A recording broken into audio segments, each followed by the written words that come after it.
my YouTube channel. Hello everyone. Now we are here in AMATITLAN Lake here in Guatemala. Look. Okay. So, it is a nice place. Please enjoy the view.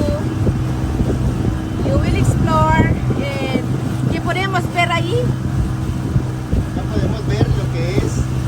Vamos a acercarnos un poco más a lo que es el castillo de Dorión. We will see the Gorion Castle.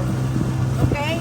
Este castillo le pertenecía al señor Carlos Dorión, que era pariente de Marta la Enfiesta, esposa del expresidente de Guatemala, Jorge Vico, Okay. en el cual The owner of this castle belongs to the ex-president of Jorge Vico, Puerto Rico. So,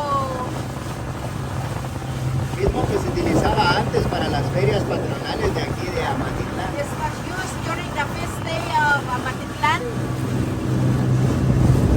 in celebrations of their patron here. So, the word Gorones, ¿cómo? Castillo de Dorión. Castillo de Gorion came from their name, Gorion. Okay, so relax and enjoy the view, enjoy the lake. So I am enjoying also relaxing, cool, very nice. Inside you will see the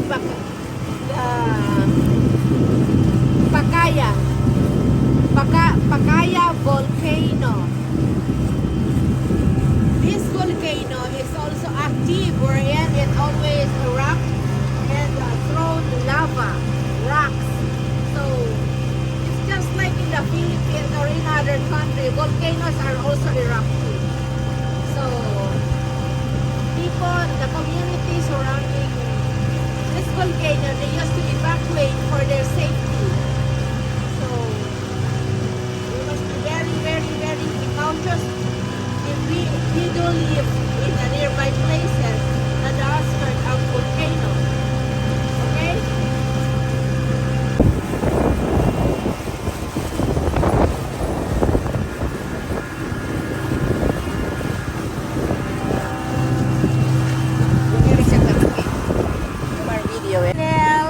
At your service, so amiga, your friend from the Philippines here in Guatemala.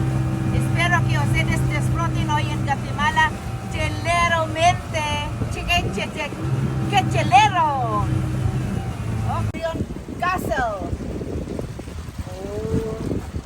Aquí no puede bajar. Oh my God, so nice. This is the Gorion Castle. Huh? Dorion Oco. Dorio Castle. I stood corrected.